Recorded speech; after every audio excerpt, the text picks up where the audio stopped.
Welcome to The Explainer! Today we're diving headfirst into an incredibly fast-paced, really high-stakes origin story, straight from the ancient text of the Mahabharata. We're going to break down a narrative that essentially tries to explain the fundamental laws of nature, but it does it through this lens of raw, intense human and divine emotion. It is a wild ride. So let's start with a question that honestly sounds pretty heavy metal. How did an unborn child incinerate a demon? I know, it sounds totally wild. But the source material we're looking at today, it reads less like some dusty ancient scroll and way more like a modern superhero comic book. We're talking sudden abductions, miraculous powers, massive cosmic consequences, the whole shebang. So let's unpack exactly how this incredible event unfolds. All right, our story kicks off with the antagonist, in this case, a Rakshasa, which in Hindu mythology is a terrifying, monstrous demon.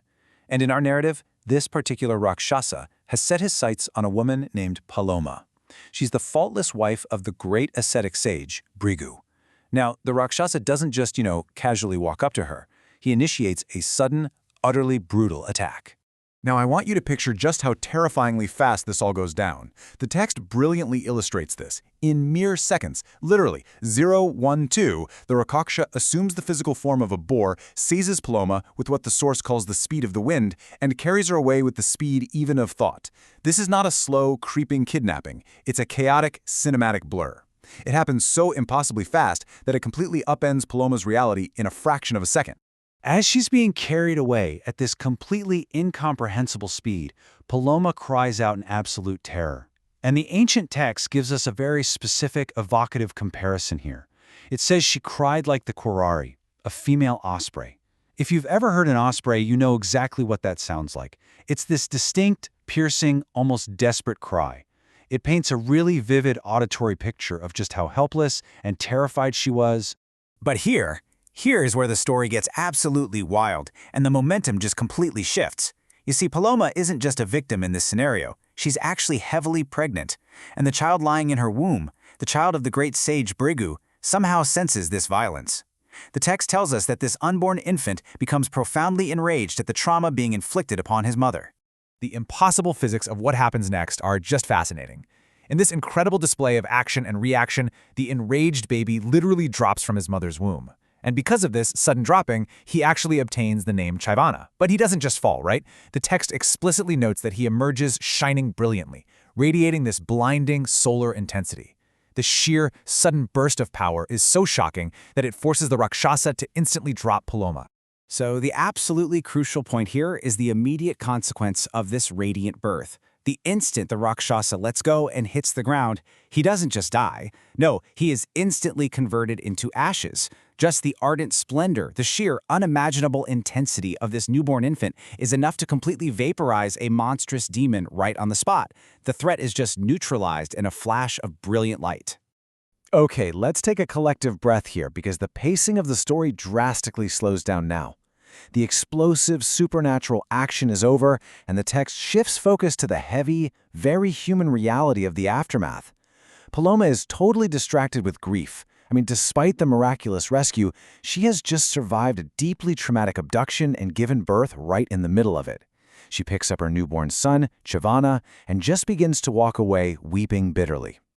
And right at this moment of deep sorrow, the cosmic scale of the story expands once again. Brahma himself, described in the text as the grandfather of all, witnesses this. He sees the faultless wife of his son walking away, completely traumatized and weeping. Recognizing her immense pain, Brahma steps in personally to comfort her. It really shows how deeply her suffering resonates, reaching all the way to the very top of the cosmic hierarchy. And it's from this profound grief that exactly one massive, permanent geographic feature is created. Think about that for a second. Her sorrow is so intense that it literally alters the landscape of the earth. As she cries, the drops of tears rolling from her eyes are so voluminous that they pull together to form a great river. The text describes this river as literally following the footsteps of the great ascetic's wife as she walks. Witnessing this incredible phenomenon, Brahma personally gives this river a name. He calls it Vadhusara. It's a massive, flowing body of water, born entirely out of a mother's trauma and tears. But wait, the story is far from over. Actually, scratch that. It morphs into something that resembles an ancient true crime investigation. Pauloma's husband, the powerful ascetic sage Bhrigu, finally arrives on the scene. He sees his newly born child, Chyavana, and he sees his traumatized, beautiful wife. As you'd expect, Bhrigu is furious, and he immediately asks a highly logical question. Who tipped off the kidnapper?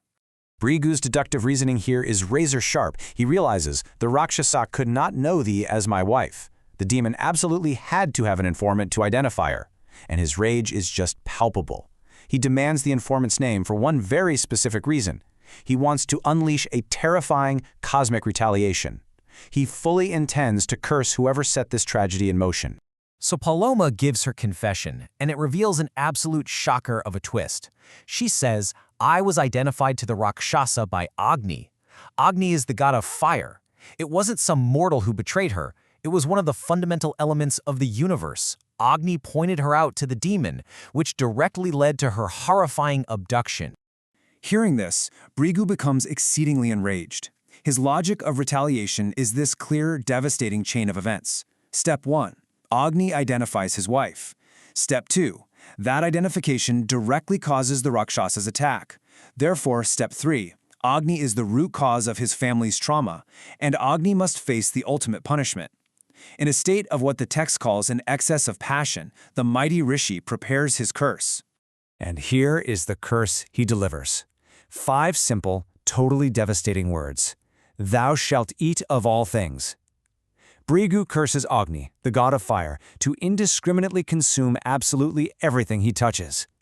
He fundamentally alters the nature of fire forever, ensuring that it will gorge itself on whatever crosses its path, without any prejudice or restraint whatsoever. And this brings us to why this text truly matters, and what you should really take away from this explainer. We've essentially just traced the mythological origins of 2 massive natural forces. On one hand, we have the flowing emotional water of the Vadhusara river, born directly from Pauloma's deep grief. On the other, we have the destructive, all-consuming nature of fire, born from Bhrigu's boundless rage and his targeted curse. Ancient humanity brilliantly used this highly dramatic, superhuman narrative to culturally, and in a way, scientifically, explain the mechanics of the natural world. It tells us why water flows in sorrow and why fire angrily consumes everything in its path. It's just a fascinating way to organize and understand the chaotic elements around us. So, I want to leave you with a thought as we wrap up this explainer. As you look at the raw, untamed power of nature today, whether it's a raging wildfire or a sweeping flood, consider the storytelling of the ancients. What phenomena in our modern world still feel so powerful, so uncontrollable, that they seem like they could have been born out of a mythological curse? Keep that in mind next time you witness the forces of nature at work.